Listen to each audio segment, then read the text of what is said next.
jokes with us. He's smart. He's a smart mouth, right? Like he replies back to what we're saying. He challenges us all the time. He's so smart. This guy is really so smart. I don't know how he started injecting. We need to interview him. I need to do an interview with him. Remember we said we should? Yeah. But when we do this debrief, you know, when we talked about asking about their own interviews, we might get into it. Yeah. But so what happened next? Then the girl came back 15 minutes later. Oh yeah, and then Roselda, in between, she went to get her register because that's how she could look at the age of these girls because they were registered with her.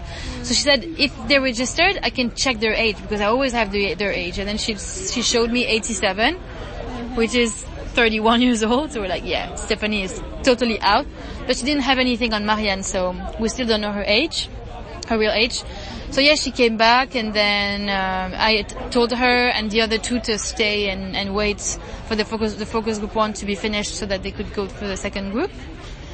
And and then Michael, of course, always tried to ask me about more money and how much he was gonna get and when. So there was a bit of talking there, but then I went in with the other guys and we did the second focus group.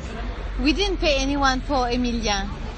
I didn't pay anyone for Emilia because Emilia told me that it's Roselda's sister who told him about it, and Michael was like, kept arguing. She's like, yes, but the other guy, I was the one who told him. And I was like, Michael, he told me that it's Roselda's sister who told him. And then he said, yeah, but he's lying. And I said, why would he be lying? He's not getting more money for this, right? He's getting his 500, that's it. So why would he be lying? So that you don't get your 300? No, he doesn't care about this. He's just telling the truth. And then he couldn't say anything back. He was like, yeah. Yeah, he couldn't because it's just like losing time, and he's just like trying to fool us, basically. In any way possible. He's always trying. Kind of ridiculous sometimes. It gets ridiculous now because he's been trying so much. He should learn. He should know now that.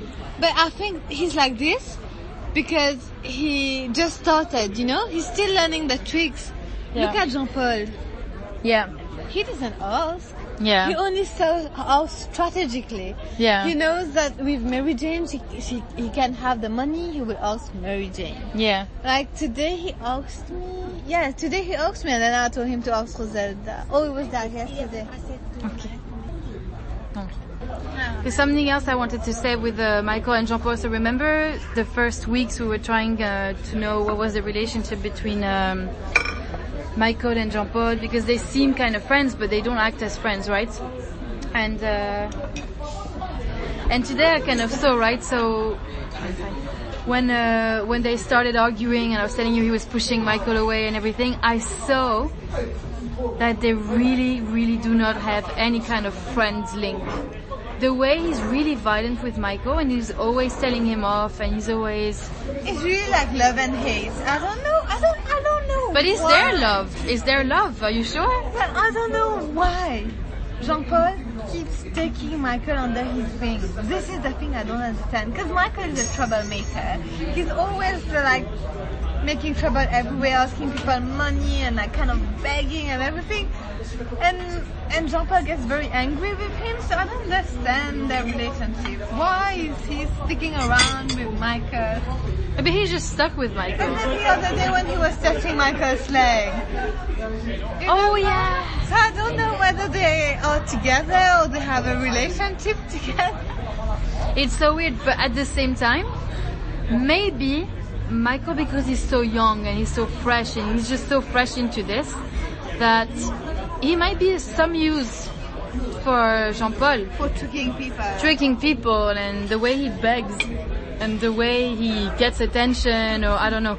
But surely, it's not a reciprocal relationship, because Michael never replies back to Jean-Paul when Jean-Paul is yelling. He's always looking down. And yeah, it just kind of broke my heart when I saw the way he was talking to him and pushing him. And Michael was not responding. He was just kind of looking down, and he was passive in the relationship. So we still don't know what's the deal with these two. So yeah, we were saying about how Roselda might have a link with the guys, and that's pretty much why she recruited them, and not because they were fit for it. I remember talking to Florette and how she decided to go for Renaud, because he's really smart. So I thought maybe she just hired him because she knew he was really sharp and that he could do the job. But then I came to know when I went to visit her at the container that apparently Renaud was in class with her daughter, and basically she said that he was first in class, and it was always the battle between him and her daughter, and that they were always kind of joking around and they were friends. So there is a link, other than just Renaud being the cool guy of the area who's sharp and smart. So yeah, I think she recruited him because of that, and he does have a huge potential, and I think she feels it, because we had this discussion. I told her, we've never even imagined of having someone that smart on our team, and she was quite proud of it. And she said, but this guy, he just didn't have any luck, because his two parents died when he was really young, so he's only one in this family, and he has to provide for two other kids. Yeah, that's why he works. Yeah. Do you know when his parents died? Which year? I don't know, but I think not recently, because his mom struggled with cancer, and then his dad, I don't know.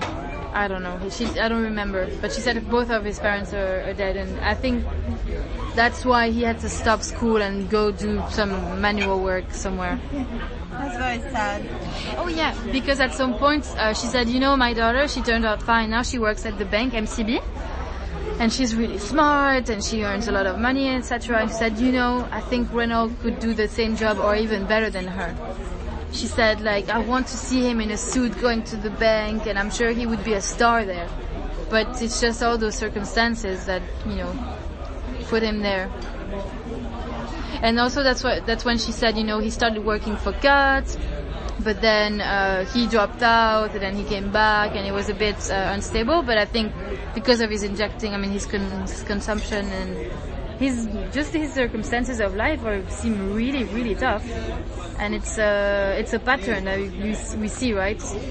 Family is always, it seems to be always an issue. Either is the reason why they started, or I don't know, they were just kicked out of the house, or the school wasn't great, so they were kicked out. There's always a link with the family. And then when we were at Cut one day, during one of the trainings, Renaud was talking to Jonathan about his life, and I kind of was listening. And he was telling Jonathan how he went to a conference and everything. In I don't know which country, it was about drug use, and then when he came back, he just used all the per diem money to inject himself. Or he didn't go because he used all the per diem money to inject himself, something like this, You could see that his addiction takes over. And then the thing, I don't know whether this is gossip or information, but I think it's information. Cindy told me that, I want to print some stuff at the office, and I met Cindy, she was there, and then she's like, oh yeah, how is it going? I was like, yeah, it's going good. She's like, yes, I talked to Ted, and then I was like, yes, we haven't talked to Ted since Friday, but he hasn't worked for us yet this week, and that whenever he works, he tells us, and we told him that his priority is his job as peer educator, because it's his permanent job. And I was like, yes, I understand. The way she was talking is as if everything got sorted out.